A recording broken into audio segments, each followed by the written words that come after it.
The Rohingya are the largest stateless population in the world. By stateless, we mean legally stateless, as in they are not just undocumented, but they don't have any sort of nationality or citizenship connecting them to any particular country. Mhm. And that's a result of a decades-long process in their country, place of origin in Arakan. Citizenship is not something that is natural in the sense that it's something that occurs in nature.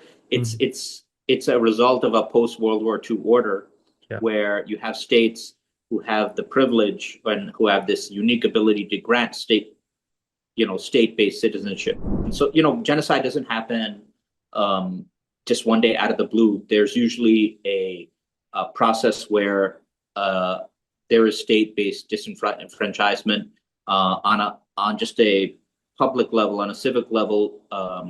There's racism, there's discrimination, there is a concerted effort to ensure that a population is seen as not belonging, as outsiders. Basically, a claim that the Rohingya are essentially Bengalis, as in they're from the neighboring Bangladeshi sort of ethnic stock, and that they're casting themselves as Rohingya as sort of a false nationality. And this is untrue. It should be mentioned because there's extensive research about how the Rohingya themselves are very sort of culturally distinct from the Bangladeshi people.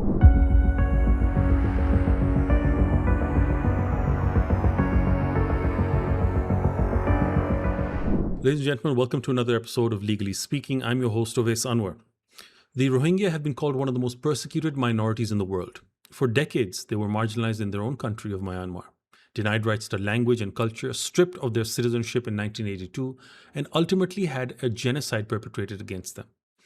I spoke to Mr. Saqib Sheikh, who is a doctoral researcher at the S. Rajaratnam School of International Study in Singapore, and who's worked closely with the Rohingya diaspora around the world. Saqib, thank you so much for joining me. Thank you, Ovis, for having me. It's a pleasure to be with you. Thanks. Um, Saqib, you've worked so closely on this issue. I wanted to ask you just to lay the groundwork for us. For someone who's unfamiliar with the issue, with the Rohingya and the genocide and the history behind it, how would you describe who the Rohingya are, and why they've been denied citizenship and recognition in their home country of Myanmar? Yes, thank you for that question, and it's an important one to ask because occasionally they come in the international headlines. So it's good for at least a general audience to be aware. The Rohingya are the largest stateless population in the world. By stateless, we mean legally stateless, as in they are not just undocumented, but they don't have any sort of nationality or citizenship connecting them to any particular country. Mhm. And that's a result of a decades-long process in their country, place of origin in Arakan, which is a region of Myanmar, or Burma as it's called. Um, Burma actually achieved independence very close to Pakistan. It was in 1948. And at that time, and in particular for the first 10 to 15 years, the Rohingya didn't really face this sort of high levels of discrimination. They were part parliamentarians, they were part of the civic space of Burmese society. But that changed with the dynamics and the political evolution of the country. In 1962, there was a military dictatorship, and that began a process in the country where the Rohingya are slowly and slowly marginalized, first in their own native region, and then slowly on a legal basis within their status as citizens of the country. Okay. And as for them as a people, the Rohingya sort of trace back their ancestry centuries in their native homeland of Arakan. So Arakan is a mountainous region. It's also what they call a littoral region, as in it's connected to a waterway, Okay. and it's adjacent to several different neighboring countries. You have China to the north. You have Bangladesh, which is on one side of the border, which is a bordering region. And what's sort of interesting, and I'll go into a bit more when we talk about sort of the history of Pakistan, but um, originally this region was sort of debated as being part of East Pakistan before partition. Okay. And it was eventually decided that it was going to be given to Burma. But that, as history tends to happen, contested regions, border regions tend to be ones where ethnic strife tends to take place. Now, in the case of the Rohingya, their marginalization really coincided with a process in the country of what's called Burmanization. So Myanmar, as it's known now, is essentially what we call an ethnocracy, where there's a dominant ethnicity, the Burman people, who have the state sort of reflect that ethnic character. And they've instituted a sort of ethnocracy system where you have to be part of a sort of official list of ethnicities, of state-recognized ethnicities. And there are many. There's a Karen, there's a Shan. There are many different ethnicities that actually make up a very sort of diverse tapestry in Myanmar. But in 1982, when this sort of law was instituted of how citizenship was to be granted to those in Burma, the Rohingya people were excluded from that list. And that's where the legal discrimination and the legal statelessness of the Rohingya began in 1982. And from there, within their homeland, they've been subjected to sort of a series of military operations.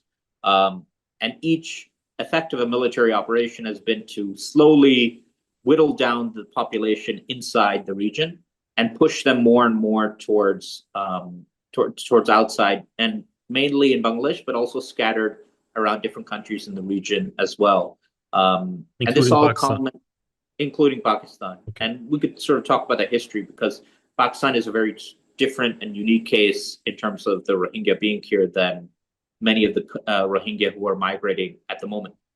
But all of this sort of culminated in 2017, where we had a sort of full-scale military operation against the Rohingya in Arakan that is now being, and many Western nations have considered it a genocide as well. And there's currently a court case in the ICC on that very issue. So that's sort of the rough overview of the Rohingya scenario. And as the Rohingya have been pushed out, majority of the Rohingya remain outside of their native land of origin. So roughly we could say maybe around 3 to 4 million are outside of Arakan, and less than 1 million remain within Arakan itself. And those who are outside tend to be stateless as well. As in, even if they're residing in a country that's hosting them as refugees, they don't necessarily have citizenship. And that sort of contributes to this wider issue of statelessness, which I've been working on both as a researcher and then also in a humanitarian capacity. No, absolutely, and this this element of statelessness, as in one reason why the law doesn't recognize them, is that it is one of the most effective ways of disenfranchising a people and really taking away their rights. So if you want to ethnically cleanse a place, or if you want to commit that sort of a genocide where you're destroying a population in its homeland, this legal tool becomes a very, very important tool at a state's disposal. Definitely, and we sort of have to remember that citizenship is not something that is natural in the sense that it's something that occurs in nature. It's a result of a post-World War II order, where you have states who have the privilege and who have this unique ability to grant state-based citizenship. And statelessness ends up being a result of that state's either unwillingness to grant that, or the ability to deprive citizenship, or in certain cases, you can have de facto statelessness where, because of some legal barrier, you're not granted citizenship, even if it's due to you as a right. And this leads to a multitude of other problems, not just restrictions of legal access to livelihood or to healthcare access, because in the modern world, you need a document, you need an ID card, you need a passport to travel, to be able to just interact with different facets of society. And if you're not given that, then it's a big barrier to your ability to thrive as a people. And that's certainly the case in the Rohingya. But there's also levels of social discrimination that you face, because the very fact that you're not front and center part of society means that you're confined to margins, and that tends to be the case in with the Rohingya as well. And in sociology terms, we do study social statelessness, this idea of being just disconnected and not a member of any recognized community, which is also a big issue. Absolutely. No, and I mean discrimination or lack of access to, say, government services where you're living, and so many other factors play into that, and then perpetuate that cycle of dispossession and whatever they're facing there. Just going back to a bit of the history, what were the reasons? Why were the Rohingya, a population that was singled out in a sense, or why were they targeted by the Myanmar? Is it a religious issue? Is it ethnic rivalry within that? And why in 2017 did we really see that that real push for genocide, genocidal push, if you will, that took place that we all heard about across the world? Yeah. I think it's a great question and very pertinent to the times we're living in, because we're seeing concurrent genocide sort of happening in Gaza, absolutely. And there are many parallels to that situation. So, genocide doesn't happen just one day out of the blue. There's usually a process where there is state-based disenfranchisement on just a public level, on a civic level. There's racism, there's discrimination, there is a concerted effort to ensure that a population is seen as not belonging, as outsiders. The entire ecosystem of genocide, if you will. Right. So, in the Palestinian case, just because people understand it, I mean, what is the accusation they get from the Israelis is that, they're Egyptians or they're Jordanians. So in the case with the Israel-Palestine conflict, what we see is that there was a concerted campaign to try and paint the Palestinians as not belonging, not native to the area, by depicting them as Egyptians, as Jordanians, but essentially saying that Palestinians as a people, as an ethnic group, as a nationality, don't exist, and therefore their right to claim self-sovereignty also therefore is a counterfeit claim. Okay. And that percolates, that builds up over time, where the sense that these people don't belong is also marred with the sense that these people are just troublemakers. So the fact that their native origin is denied is one part of the genocide, and the other is this idea that they are an active enemy. Now, going to the Rohingya case, what we see is basically a claim that the Rohingya are essentially Bengalis, as in they're from the neighboring Bangladeshi sort of ethnic stock, and that they're casting themselves as Rohingya as sort of a false nationality. And this is untrue, it should be mentioned, because there's extensive research about how the Rohingya themselves are very sort of culturally distinct from the Bangladeshi people. But we should also remember, that in pre-colonial times, there weren't these sort of set borders and boundaries. Yeah. So there was a degree where people from, at that time, Bangladesh was not really a country, but people from that area, Bengal, there would cross mix between people from Arakan as well. And you can have different ethnic groups, but also a degree of mixing. Now coming to the present situation, what led to the actual genocide was this idea that, okay, these are outsiders and invaders. And then on top of that, you have an ethnic program that says that the nature of the country should be Burmese, and by that also meaning, culturally aligned with that. So, in the case of Arakan, you have other nationalities or other, I would say, ethnicities that are more aligned with a Burmese nature, but also face a certain level of disenfranchisement. So I should mention that the Rohingya aren't the only ones in Myanmar who are actually facing persecution. Their situation is just unique because that they were dispossessed of citizenship, which is sort of an extra layer, and that they've been the ones who've been pushed out the most. But in their native land of Arakan, what led to the actual genocide was this idea that they are just a product of neighboring sort of invaders, occupiers, or aliens who have cast themselves off in this sort of fake ethnicity as Rohingya, and are having a fake claim to the land, which is not true. And that casts sort of a pall over the rest of society, where they also faced levels of discrimination and racism, not just from the military junta, but from significant sections of the civil society. It should be mentioned, when a quasi sort of democracy returned in 2015 under Aung San Suu Kyi, who was very celebrated in the Western press. That didn't really translate to any sort of upliftment in the condition of the Rohingya people in Burma. In fact, that coincided with an acceleration in how they were persecuted, leading to that 2017 sort of genocide massacre. So these are sort of the issues that have been there. And then there are some level of pogroms that happened against the Rohingya that was sort of a precedent before the genocide actually happened. So hopefully that sort of answers your question.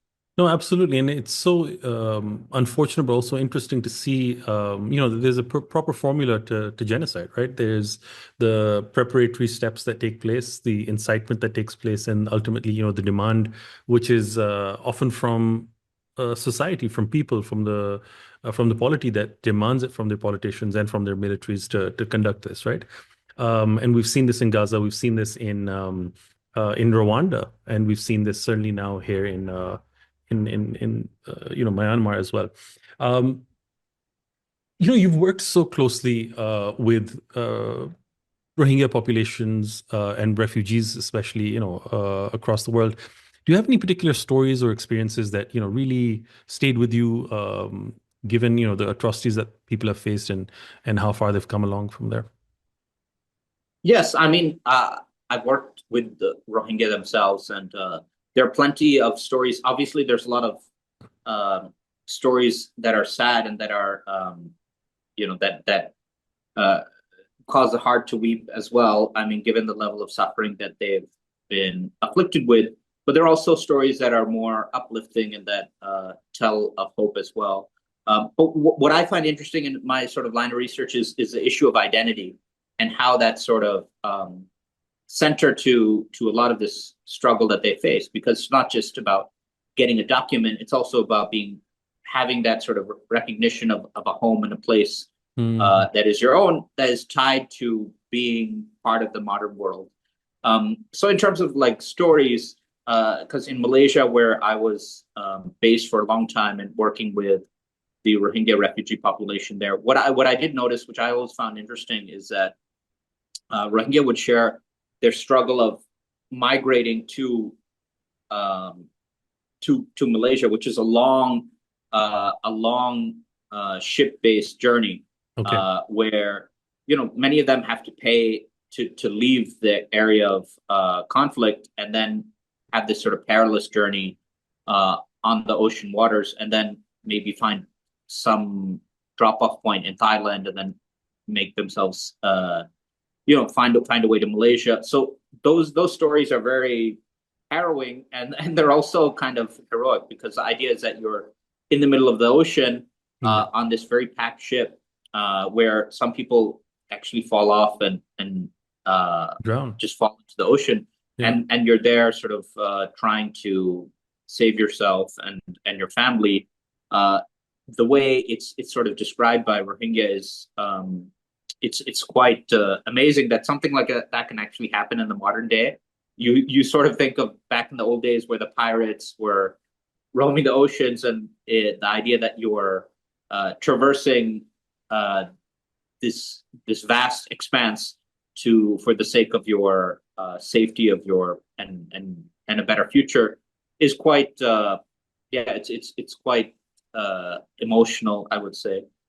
And then I would also add, there are many stories that I can share about Rohingya and their own sort of tenacity of how they adapt themselves without having the identity. So one of the main things we work on is reconstituting different facets of like Rohingya culture. So with sort of my colleague, that there is a big effort to digitize, for example, the Rohingya language, which was not allowed to be expressed in their line of origin, Arakan, where they were sort of forced by the state to use the Burmese language as their means of communication, even for state-based radio broadcasts. Whereas there was a time when they were allowed to express in their own language, but that was decades ago. So one of the efforts we're trying to look at is how to digitize their language and how to sort of reteach Rohingya how to express themselves in a literary sense, using their own language. And it's inspiring to see how far they've gone with that, to the extent that, even in Google has sort of accepted the digitized version of the Rohingya language that can be used now in every smartphone that you buy on the market. So I think those are uplifting stories as well. Absolutely. And the Rohingya as people are very hospitable. They're also, they're also very humble people as well. And you do learn quite a bit just interacting. No, that's wonderful to hear. Saqib, you've the work that you've done, it's taken you around the world, looking at the work, working with the Rohingya refugees, and Pakistan hosts a significant population. Could you tell us a bit about the population that's here, the size generally of it, and what are the conditions that they're in? Yeah, I think it's good to mention that because I interact with quite a few social scientists and researchers in Pakistan, and many of them are actually astonished that Pakistan even hosts a significant Rohingya population. Or in Pakistan, they generally call them Burmese. They kind of conflate the term rather than using the word Rohingya. But they're mostly located in Karachi. The actual size of the Rohingya population is a matter of debate, and I'll explain why. But generally, they're considered to be at least sort of 300,000. Wow. And the range could be much higher than that. It's a pretty but it's important population. Yeah, and they've been here. They have sort of a historical presence in Pakistan because it should be mentioned they're not refugees in the sense that the Rohingya who come to, for example, Malaysia or Bangladesh, where there's the biggest refugee settlement, over 1 million in Cox's Bazar. Those are refugees. Those are sort of like first point of entry asylum seekers. Whereas in Pakistan, and to a certain extent in Saudi Arabia, where you also have a big Rohingya population, the Rohingya who have come there, they've sort of migrated decades and decades earlier. In the case of Pakistan, I mentioned that the population is estimated to be at least sort of roughly 300,000. Wow. They have a historical presence in Pakistan that began somewhere in around the 1960s and 70s, where Rohingya from Arakan in Myanmar, Burma, migrated to East Pakistan. From East Pakistan, migrated to Karachi. And the reason they were in Karachi is it's known as a fishing hub, being near the water. And then the Rohingya are known to be a people who are very active and involved in fishing. And the Rohingya population there is very different from the Rohingya population in other countries like Bangladesh or Malaysia, where they're asylum seekers. In Pakistan, they've been there a long time. They're not considered refugees per se. So the Rohingya have a historical presence in Pakistan. And even today, they're sort of, I guess you could say, scattered between many different colonies in Karachi. Much of my research was looking at their sort of day-to-day living and sort of existence, and how they sort of manage themselves within the very sort of diverse framework in Karachi. It's a very interesting city anyways for a social researcher. Yeah. So they have their own sort of set of issues, but they're also a strong connection to Pakistan that I felt among a lot of the Rohingya who I met and interviewed. They have a sort of gratitude for the fact that Pakistan has hosted them and that has given them a home.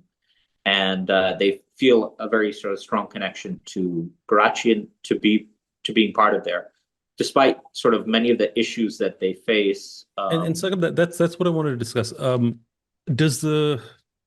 mean, because these particular Rohingya, the population in Pakistan, migrated decades ago. They've had children here. They've been living here.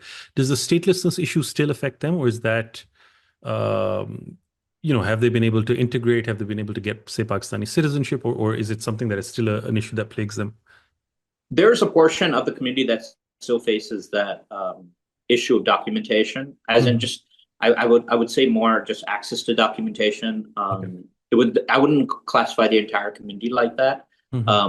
They what I was sort of looking at mainly when I was in there is the society, the fact that they face sort of significant barriers to especially education access, and their ability to express themselves culturally as a people, because Karachi, is known to be culturally diverse, and then every sort of caste, as it's called, right? Every community, Sindhi, Balochi, Pathan, Muhajir, etc., they have their own way of expressing cultural pride and being able to put themselves out there, and to be able to, even have a sort of national, or not national, but some sort of ethnic day to celebrate themselves. But the Rohingyas are to a certain extent, they are disenfranchised from that process. They face a level of sort of isolation that is a bit more than even the rest of the ethnic communities face. And there are many common problems in Karachi. Water, there's a problem with just sanitation. Yeah, absolutely. Poverty. These are common issues that access to cut land, across number all of all of the different communities. But what I would say is more particular to the Rohingya is their sort of isolation that they face, particularly in their areas like Machar Colony, where it's very bad in terms of just access to basic amenities, and for a rather large population that has a historical presence in Pakistan. So for me, I think what is sort of concerning is that the Rohingya have to sort of self-suppress much of their identity and their cultural distinctiveness to be able to kind of function on a daily basis, and they face that level of discrimination, which is very sad, given that outside in their country of origin they've been genocided, and also it's sad in the fact that the rest of Pakistan is kind of unaware that they do host a significant Rohingya population, which in a sense they could be proud of. That Pakistan is a hosting ground for Muslims of all kinds in the subcontinent, and it's something we should look at, I guess, in terms of how they can be sort of better integrated with the rest of our civic framework. No, absolutely. I think that's a critical thing. It's deeply unfortunate that we see how the Rohingya population is suffering in Karachi. Karachi already is a city where there's a run on resources, and then being disadvantaged in that particular environment, in that milieu, it becomes really problematic, right? Even more so. And I've done a lot of research on this from an urban violence perspective, and looking at it from a governance perspective. And there's a million issues with Karachi, but this particularly disadvantages them there. I wanted to move slightly to the ICJ case, the bigger question, right? So there's a case against the state of Myanmar at the International Court of Justice, and it's drawn immense attention globally. We've had the European Union and a number of European states intervene in this, and this was before the Gaza thing. And very interestingly, they argued, or they advocated for the Rohingya genocide to be considered a genocide, but not for what Israel was doing there. The same states would come out at times. That has somewhat changed as well. So how meaningful do you feel is international action like this for the people who suffered so much, right? You can never compensate for or do anything really for people who've been subjected to a genocide, but is there any sort of justice that you see in the system? Do you think it's going to make a difference at all? I mean, this is a good question. So just sort of a background on the case. I mean, it was first put forward in 2019 by Gambia as sort of an unconnected state representing the Rohingya and putting forward their case towards the ICJ, And the sorry, ICC. just a legal point on that. The reason why any Yeah. state can bring it about is because genocide is a crime against humanity as a whole, right? That's Yes. how it's interpreted. So anybody has an interest. You don't have to have specific locus standi for it. Well, that was actually the very interesting part of this case, right? Towards the ICJ, sorry, is that because one of the the defenses that Myanmar was trying to use is that Gambia not being a party to the state to the conflict really didn't have any sort of space to actually bring the case forward, and that was dismissed. And I think that's a very important precedent because a very similar type of argument was being used by Israel against the case put forward by South Africa, which is that you're representing a non-state population that claims to be genocided, whereas okay, this framework was meant to be just between states. That's their argument, but that effectively has been dismissed. The current status, and thank God for these African countries, the Gambia and South Africa, for actually having the guts to bring these cases, because there were consequences for both of them. Yes. Right? Yeah, I mean, it's not easy because of the geopolitics. I mean, this is the main thing, is that these are heavily laden with geopolitical implications, right? Yeah. I mean, in the case of the Gambia case, obviously there are different actors that are involved that are stakeholders with Myanmar, because Myanmar is a military junta. At the moment, the democratic sort of setup has been overturned and it's under martial law since 2021 again. So the alliances that the military junta has with various countries means that those countries are more inclined to keep a status quo rather than allow such cases to be put forward. But the current sort of status of the case is that, earlier this year, there was sort of 3 weeks of hearing on it, and it's expected to have a decision in a few months. I think it's coming to sort of a resolution. Whether that will actually lead to any practical implication is likely not. But what happens is, once you have this sort of precedent, it can be used by non-state actors to push forward, more sanctions, for example, to push forward more sort of coercive action that may not necessarily have to be directly a state involvement. Most of the West has already sort of sanctioned Burma to a heavy extent.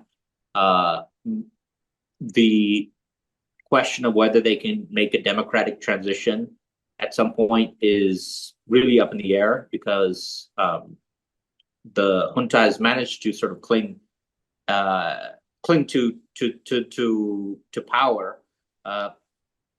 So I'm not sure. I wouldn't bet on this ICJ ruling, actually, if it comes out in favor of the Rohingya, to actually change that fundamental calculus.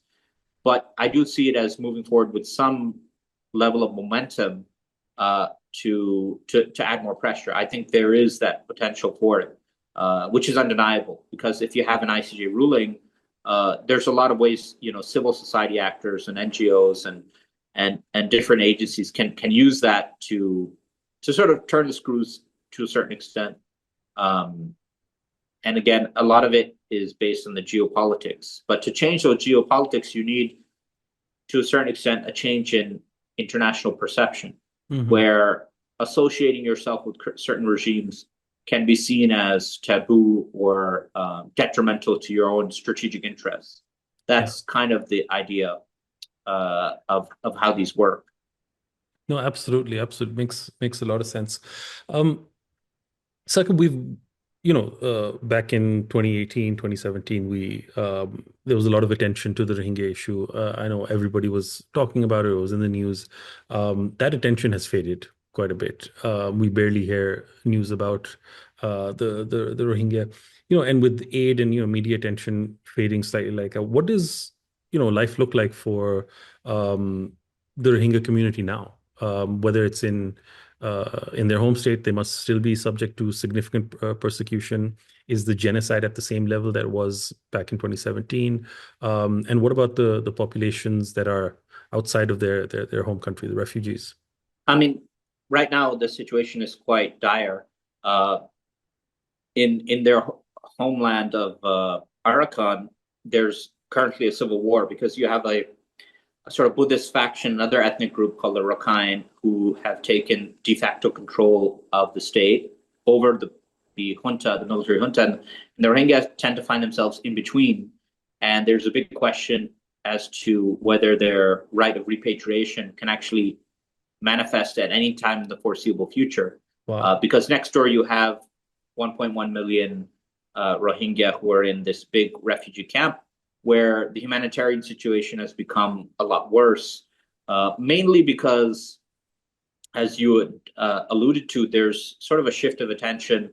This really happened when the Ukraine war broke out, where a lot of the sort of Western support shifted almost overnight towards solidarity with the Ukrainians, which is understandable, but also solidarity with the Ukrainian refugees. And since then, the conflict hasn't been resolved.